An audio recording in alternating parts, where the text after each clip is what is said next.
Cinquième marche, et on vous donne même pas rendez-vous à la prochaine, parce qu'on veut que ça s'arrête. Stop, stop maintenant. Chaque année, nous assistions à des épisodes de violence et d'humiliation sur le peuple palestinien par l'armée israélienne. Des hommes violentés devant leurs enfants, battus en pleine prosternation dans un lieu saint durant le mois de Ramadan.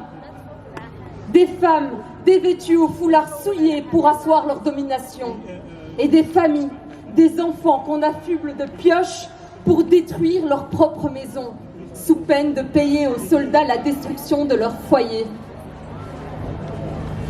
Et maintenant, nous voilà témoins derrière nos écrans depuis plusieurs mois d'une cascade de violences inouïes. Habitations, écoles, hôpitaux.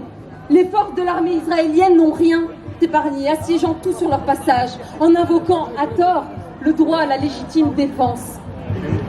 Chaque jour a désormais son lot d'horreur.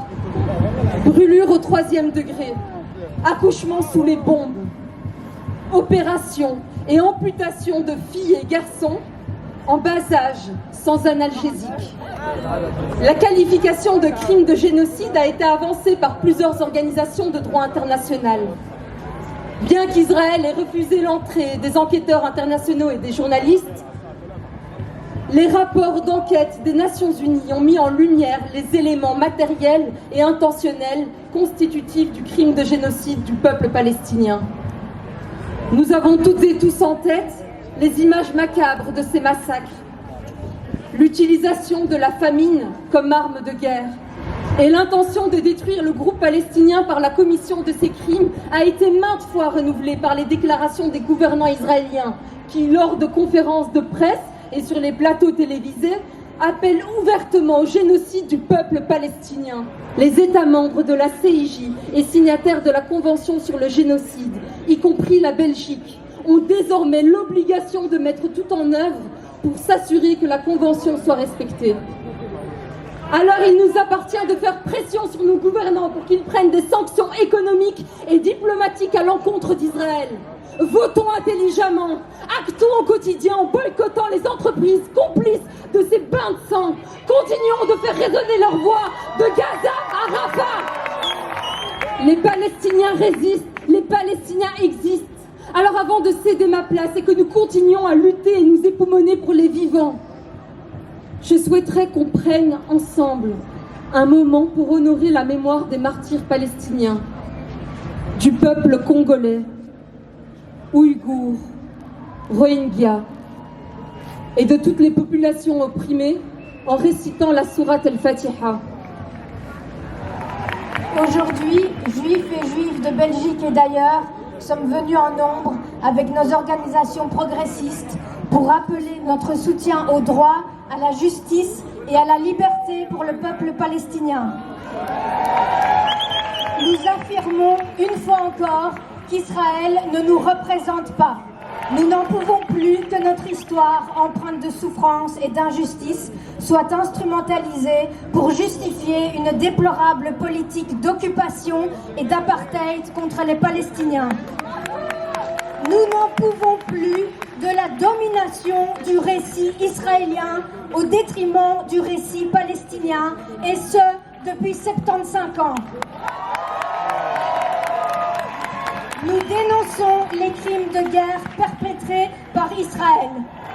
Affamer 2 millions de personnes n'est pas de la légitime défense.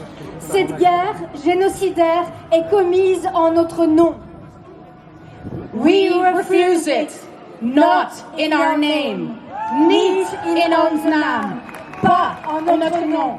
Chers amis, chers camarades, nous sommes ici aujourd'hui pour la 5e fois et nous serons là aussi longtemps qu'il le faudra jusqu'au moment où la communauté internationale, l'ONU, aura compris qu'aujourd'hui il faut rompre, casser ce blocus inhumain, criminel contre le peuple de Gaza. Il faut que nos gouvernements, l'Europe, M. Biden sache qu'il ne suffit pas d'envoyer des colis humanitaires au peuple gazoui qui est aujourd'hui martyr d'un génocide. Il faut arrêter. Il faut que soit déployée une force pour aller protéger les populations de Gaza, pour protéger les Palestiniens de Cisjordanie, aujourd'hui victimes de la colonisation. Il est temps que l'Europe se réveille. Sa dignité, elle qui sait ce que c'était que commettre un génocide. Nous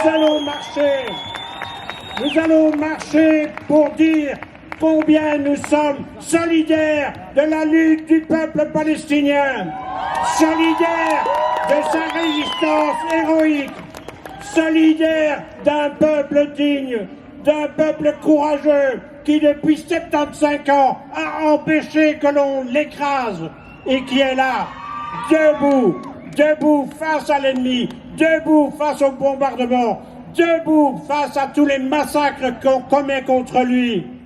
Il n'y aura pas de paix sans justice et pas de justice sans libération.